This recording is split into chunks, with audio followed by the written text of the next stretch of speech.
Assassin's Creed is one of those franchises that has lasted almost too long for its own good. The series has always worked as a sort of anthology with an overarching narrative, since each new entry is set in a different historical era and focuses on entirely new characters and plot points. With the series going on for so long, it was almost inevitable that it would eventually run into an identity crisis. Early Assassin's Creed games were tighter and more linear, while newer entries are sprawling open-world RPGs with stories that often feel disconnected. The franchise has continued to find success, but as the gameplay has shifted, some fans have grown increasingly dissatisfied with the series. Recently, however, there have been reports of changes at Ubisoft, and it's possible they might bring the franchise back on track. Ubisoft is making changes that could reshape Assassin's Creed. There's a transformation committee in charge of Assassin's Creed. Assassin's Creed Shadows sold well and received generally positive reviews, but while it was a step in the right direction, it wasn't quite the big win Ubisoft needed. Consumer trust has taken a hit in recent years due to excessive monetization, layoffs, and delayed releases. Still, signs are emerging that the studio is taking steps to restore the franchise's former glory. In an internal email, Ubisoft CEO Yves Guillemot announced the formation of a 10-person transformation committee tasked with revitalizing the Assassin's Creed studio. Handpicked by Guillemot, the group is co-led by his son, Charles Guillemot, and Ubisoft's chief studios and portfolio officer, Marie-Sophie de Walbert.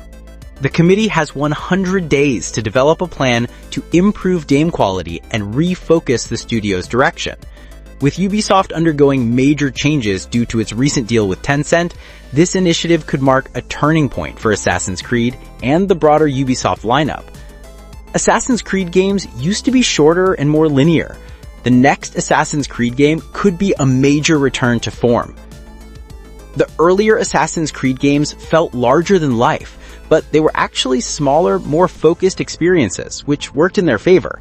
The series centers on exploring different historical eras, and some fans would argue that earlier Assassin's Creed games did a better job at capturing their settings. The worlds felt alive and immersive. Many fans prefer the older style, and hope to see the series return to that approach. As beloved as the older Assassin's Creed titles are, there were a lot of them, and over time, many fans started to feel like they were getting repetitive. The yearly release schedule gave developers little time to make meaningful improvements. When Assassin's Creed Unity launched, Ubisoft had to apologize for bugs and technical issues. Now, it might be time for the franchise to change direction again. Ubisoft needs to decide on a formula for Assassin's Creed games. Is the open-world RPG format right for the franchise? In 2017, Ubisoft released Assassin's Creed Origins, the first open-world RPG in the series. Fans initially embraced the change, but later games essentially followed the same formula, and the series eventually returned to the same repetitive cycle it had tried to escape. The latest entry, Assassin's Creed Shadows, represents the culmination of what Ubisoft has learned from its open-world approach, and while it's been well received, it doesn't necessarily stand out from similar open-world games. While it's possible the series will see a major change in direction, there's also a chance that the Assassin's Creed franchise could remain on its current path. The developers might continue creating massive open-world experiences, which wouldn't be an issue if they reworked how those worlds are built. These larger entries often feel padded with filler content, and that's a major problem for the series right now. With the Transformation Committee working to turn the studio around and raise the quality of its games, it's unclear what direction Assassin's Creed will take next, but Ubisoft still has time to figure it out.